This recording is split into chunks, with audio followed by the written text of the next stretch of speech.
Hey guys, so in today's video, I'm going to be doing a very quick guide on how to bid for your CARPLATE, or also known as VRN in Singapore. So I myself, I wouldn't say I'm an expert in bidding for VRNs. Don't ask me how much to bid for this, how much to bid for that, because I'm not an expert. It's just that I'm an enthusiast and I love spotting exotic CARPLATEs. So I thought I'd share my personal experience bidding for my CARPLATE about a year ago, because I realized that there are not many guides out there. So I'm going to be running you through what you should be doing step by step, how you can do your research on how much you should be bidding for these particular CARPLATEs, and then I'll end it off with certain pointers to note as well. Okay, so first of all, you want to start by googling LTA VRN bidding. Okay, just click on the first link. There are many articles you can click into to read, but for the sake of this guide, the first thing you want to do is check if your preferred VRN is available, which is here. So like I said, different months will have different series that LTA release. So I'll give you an example. This is one of the LTA's websites. Yeah, you can just take a look for where's now. Yeah, so okay, see, since Jan this year, okay, no, since Feb this year, it was SNF and then SNG, which is where I bidded for my particular CARPLATE, and then SNH, J, and then K. Now currently it's K, right? So every couple of months, LTA will release a new series up for bidding, and it's all in alphabetical order, right? So I would assume it's for car. You can just click car. So next you want to click SNK. So at this point you want to see whether your CARPLATE, the number is available to bid. So before I click into the complete list, I'm just going to give you some pointers. The moment a series is up for bidding, okay, if you're looking to bid for an exotic CARPLATE, okay, to me what are exotic CARPLATEs? Okay, single digit, double digit, any numbers which are repeating, so 1111, 2222, 333, and even double or triple digit, so 11 or 111 or 1111. These are typically so-called exotic plates. Okay, some are not exotic, but some are more highly sought after. So things that are in a particular ascending or descending order, 1, 2, 3, 4, or maybe something like 1000, 2000, 3000. These are the numbers that you have to be very, very wary of, because these are highly sought after. I had been monitoring the VRN series for, I would say, about close to a year before I bidded for my SNG plate, and every single series that LTA released within the first bidding, because each bidding lasts for about 1 to 3 months, right? So they will have multiple biddings every couple of weeks for that same particular series. So example for SNG, okay, so in the first bidding window for each new series, okay, the very first bidding window, all of these highly sought after CARPLATEs or exotic CARPLATEs will be gone. The first bidding, if you don't get it within your first bidding, and I think the first cycle lasts around 1 to 2 weeks. If you don't get it within your first week, you're screwed. You won't get it in the next bidding because it will already have been bidded for. And the second bidding onwards will be meant for those numbers that are not so highly sought after. So like I said, all your single digit, double digits, repeating numbers, these are all the numbers that will be gone within the first bidding. 99% of the time, okay? So if you want a single digit, double digit, or you want repeating numbers, okay, I would highly suggest that you get it or you bid for a slightly higher amount during the first window, because if you don't get it, like I said, it's going to be gone in the second window. Okay, anyway, you can always click, okay, if you want a particular number, for example 8531, no particular meaning, but you can search. Okay, yeah, so 8531 is actually still available, SNK 8531H. Okay, so actually the suffix, which is the last alphabet, the suffix is not, you can't choose it. You can't choose it. It's pre-assigned by LTA. The only thing you can choose is the prefix. Oh, I want an SNK, I want an SNG, I want an SNH. But the suffix at the end is not up for you to choose. It's assigned by LTA with a specific formula. Okay, so unfortunately you cannot choose, you cannot customize the last one. But if you're lucky enough, then it might be something that you want.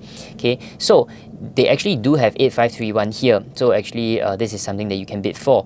But if you want to just see the entire list, you can always click complete list here. Then you can scroll through everything. So the first page you can see SNK1 all the way to SNK 4435. Right, this is 4436. So SNK1 to SNK 4435 are already all bought or bidded for. So now whatever is left is only from SNK 4436 all the way to the very last one, SNK 9994. Right, is very rare where you will still find, and this is probably I am pretty sure that SNK already had many rounds of bidding. That's why from 1 all the way to 4,435 is already gone.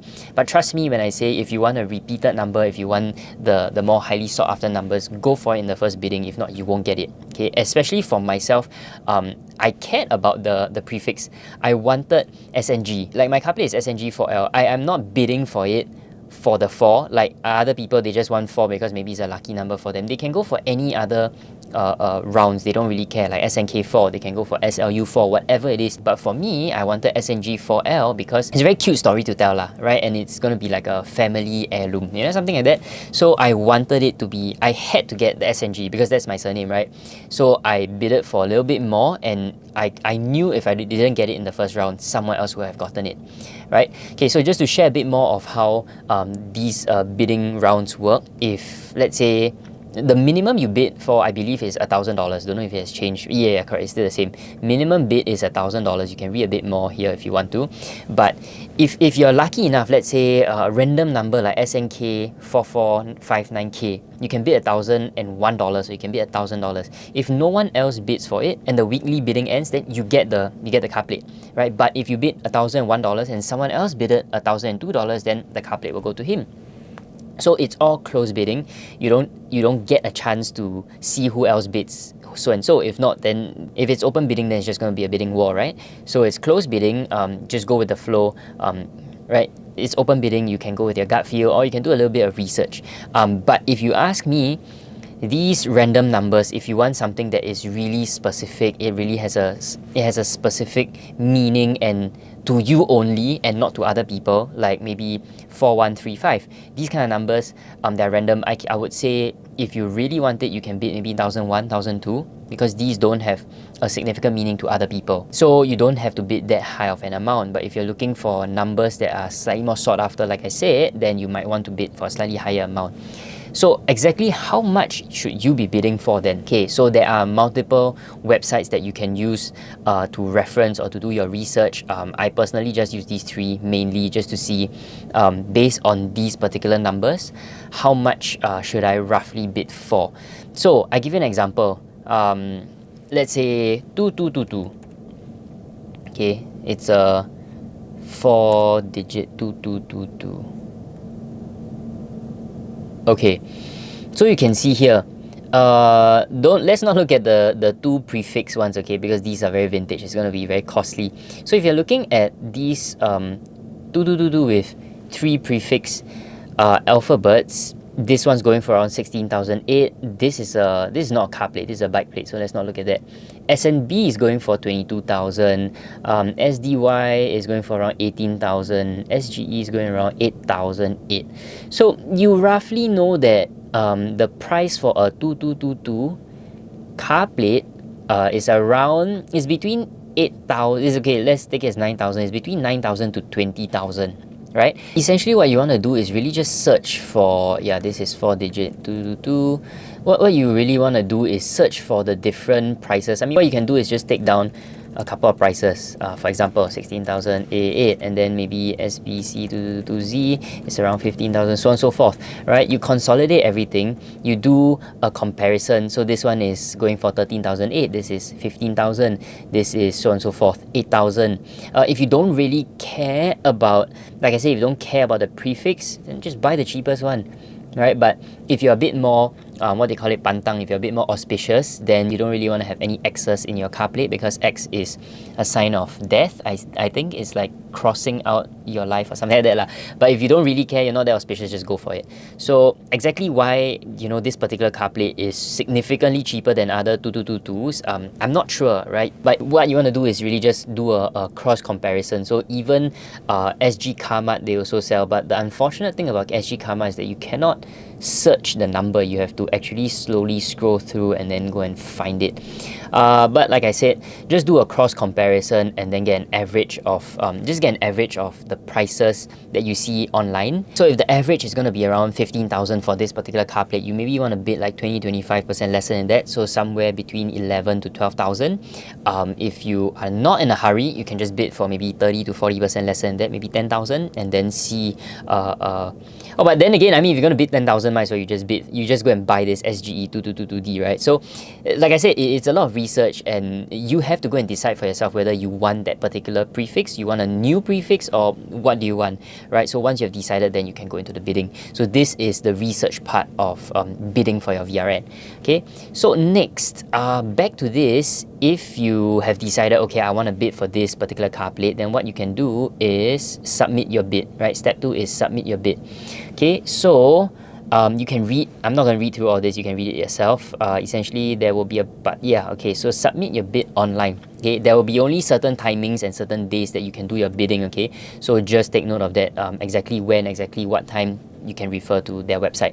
Okay, so like I said, minimum amount is $1. Minimum is $1. Minimum bid amount is $1,000. Okay, the bid increments shall be in multiples of $1. Okay, so yeah, it's going to take about 5 minutes to complete this transaction.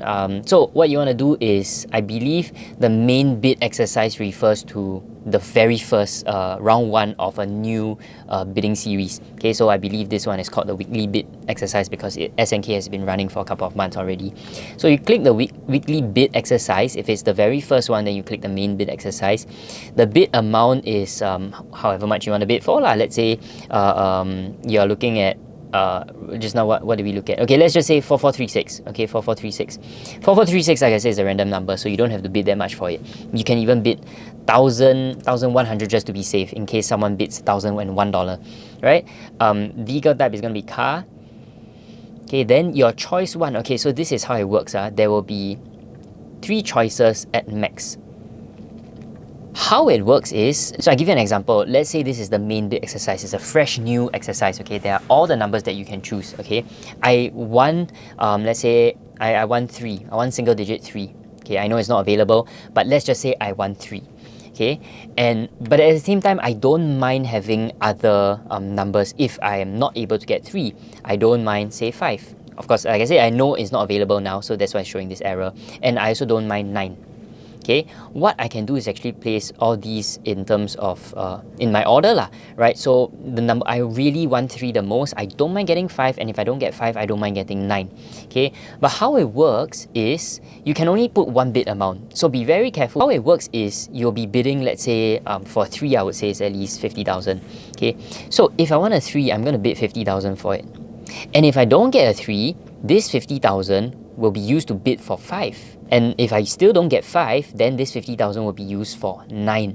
Okay, so be very careful because you cannot choose, oh, I want 50,000 for 3, and if it fails, then I want 30,000 for 5, and if it fails, then I want. It doesn't work that way. You can only choose 1 bidding amount for all 3 choices. So you don't want to put all 3 choices where the price differences are huge, because that's a very huge risk to you. You cannot get any refunds on this. Okay, so for example, a 3 is, like I said, worth around 50,000, I would think. Okay, you don't want this to be something like 4386, the most random one, right? 4386, and then if you don't get 3, they will actually spend 50,000 to bid for 4386, which is 99% sure you will get it because it's such a random number, right? So just be careful on how you bid, and just be sure you know what you're doing.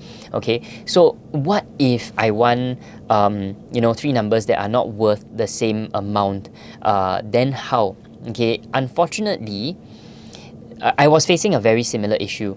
Okay, so initially what I wanted was, I can show you. Okay, I wanted SNG5J because my name is Justin Seng, right? So J Seng, the number didn't really mean anything to me. At the same time, I didn't mind if I didn't get SNG5J. I didn't mind getting SNG4L because it's Seng for life. And at the same time, I didn't mind getting SNG777P because 777 is 777, right? It's like a lucky number, right? So I bidded for these 3 because they were more or less around the same price. Not exactly, okay, I know 5 is worth around 35 to 40,000, 4 is worth around 20 to 30,000, and 777P is worth around maybe 12 to 20,000. So I bidded for an amount that was in between. Okay, so I was trying my luck with SNG5J. I was pretty sure I wasn't going to get it, but on the off chance that someone bidded very low for it, I potentially might have gotten it. And the amount I bidded was right for SNG4L, of course slightly higher because I really wanted to secure it. And unfortunately, if I really didn't get it, then I would be overbidding for 777p. So, but to me, I didn't mind lah. But you want to get something you want to bid for an amount that's in between. You might also think that I can just submit separate bids. You can, okay? But what if you submit a bid for, let's say, 3? You submit another bid for 4386, and you actually do get 4386 and you get 3. Then you're screwed because you can't get refunds on both. You would have paid for both and you would have to keep both VRNs. So there's no way you can, oh, because I got this, I'm going to refund the other one back into the pool of the next round of bidding. You can't do that, right? So just take note. Okay, anyway, let's just say I want 4869. I'm pretty sure that's available. Then the next one, I don't mind like a 4442. You don't mind like a 8, whatever, 4478. Okay, if this works, then you put your bidding amount, 1002, whatever it is. These are the, like I said, the pre-assigned suffix. These are the pre-assigned suffix that LTA would have assigned you. Then you put the name of your, oh shit, I have to hide that. Okay, then you put the name of your bidder, which should be yourself. ID would be probably going to be NRIC, email address, so on and so forth. And then you put in the amount, refund bank account number. Okay, so I know I mentioned that there's no refunds. These refunds are in the event that you don't get any of your 3 biddings at all. Then they will refund you everything, except I believe you lose out like $10, was it? There was a non-refundable amount, yeah. Oh, GST and inflation. Now, non-refundable amount has gone up to $16.84. So if you bidded $1,000 for it, then you essentially will get 900 and something back if you didn't get any of these biddings. Okay, then you put in this and then you just click next.